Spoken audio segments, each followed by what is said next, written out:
James Carter once lived a life of luxury and success. He was a respected businessman in New York City, admired by colleagues and envied by many. His future seemed bright, and he was engaged to marry his college sweetheart, Emily, the love of his life. But one fateful evening, everything changed. James returned home early from work, expecting to surprise Emily with a romantic dinner. As he approached their apartment, he heard unfamiliar voices coming from inside. His heart pounding, he quickly opened the door and what he saw shattered his world. Emily was lying on the sofa with another man. They were both startled by James's sudden entrance. Emily's face turned pale, and the man next to her looked away in shame. "James, it's not what it seems," Emily stammered, trying to explain, but James couldn't bear to hear any more. He turned and ran out of the apartment, his mind in turmoil. That night, he couldn't sleep. The pain and betrayal consumed him. The next morning, as he was about to leave for work, there was a knock at the door. It was the police.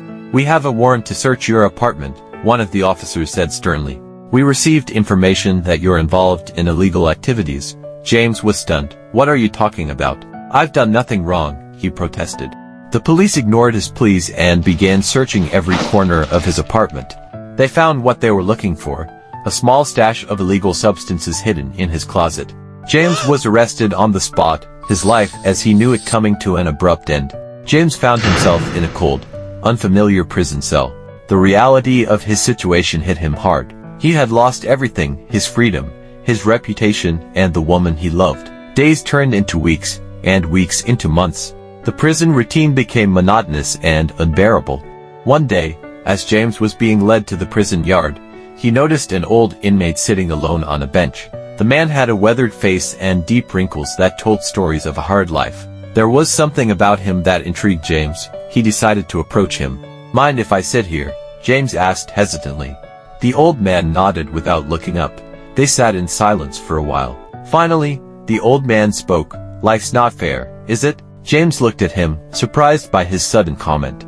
"No, it's not," he replied, his voice filled with bitterness. The old man turned to face him. "I've been where you are now.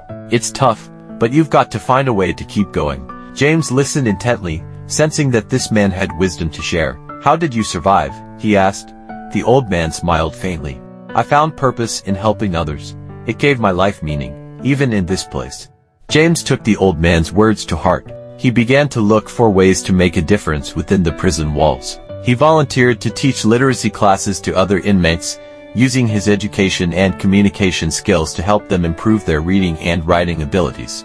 As time passed, James noticed a change in himself. The anger and resentment that had consumed him began to fade, replaced by a sense of purpose and fulfillment. He realized that by focusing on others, he could find peace and redemption for his own suffering.